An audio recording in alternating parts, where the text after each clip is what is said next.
One of my friends told me, until then, you live your best life.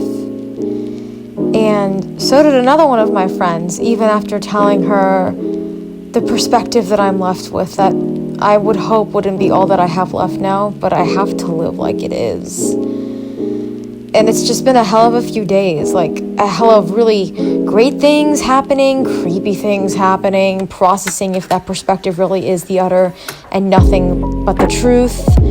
You guys know how I process by this point, especially in Paris. I've really got it down packed. I take a long walk with my iPod. The universe tells me creepy things. I listen to music. I write. I journal. I sit in cafes that I like. I make conversation with random strangers. I look at the Eiffel Tower. I look at the beauty of Paris. That part I've got down, and I keep trying to remind myself that this time a year ago, this was all that I wanted. And if you told the girl a year ago what's happening right now in exchange for what she's got with Paris, with a job, a permanent job, a change of visa, the apartment near the Eiffel Tower, I think she would happily take what's happening now in a heartbeat for exchange for what I've lost. And again, it's like thinking, what have I lost? Have I lost anything? Is this a person that's really worth it for me to keep fighting to be in my life if they've caused me this much trouble and this much pain? Not that they haven't been valuable in their own way, giving me constant blueprints for how to be the best version of myself. Almost like breaking my heart open so that I could open myself to all of these other possibilities of how to frame things, of how to think, of how to process, of how to accept. It's just hard because that person saw so many things that I wrote and said as entitlement, like I had the same kind of place in their life, when that's not at all that I meant. But yeah, I spent the last couple of days just taking myself out for lunch, meeting a lot of strangers, watching people in parks, doing a lot of la siesting before I start my job, and just enjoying my city in the gorgeous weather. But it's still hard. It's still hard for me to not think about things, just my nature. It's something I've accepted long ago about my state of mind, that I'm creative, I'm an artist, I'm a writer, I'm a musician. I don't just let go like a lot of people do.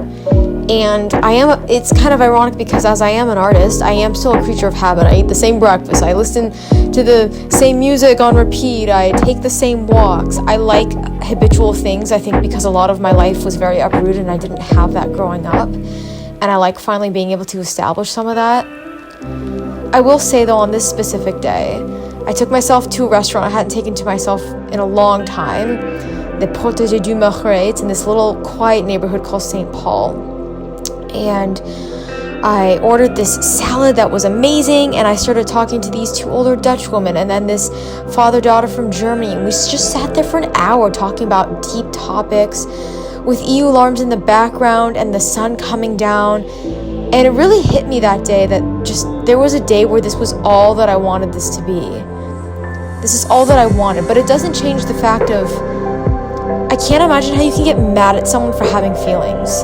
Because I'm not mad at someone for not having feelings.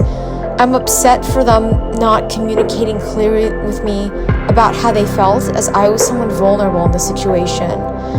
And I'm not going to apologize anymore for what I feel or what I felt or how I process or how expressive that I am.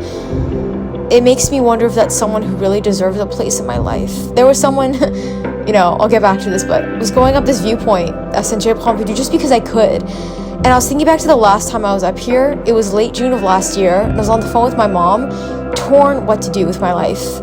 To come to France on a student visa and take the risk, or stay in the US and stay at home and work internships till I finally got a job. And I look back and God, I'm so glad I took the risk. Because now I've gotten everything that I've wanted. One of my friends said, you literally got everything you wanted except for one thing.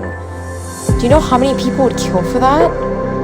There was this guy in College Park a few years ago who said to me, dump him. Dump his ass. Where else is he going to find a girl that sings in the halls?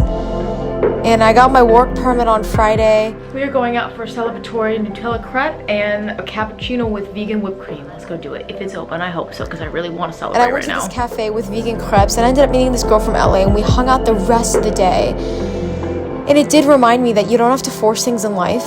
If people are meant to come into your life, they'll just show up. It's not an effort that has to be made on your end.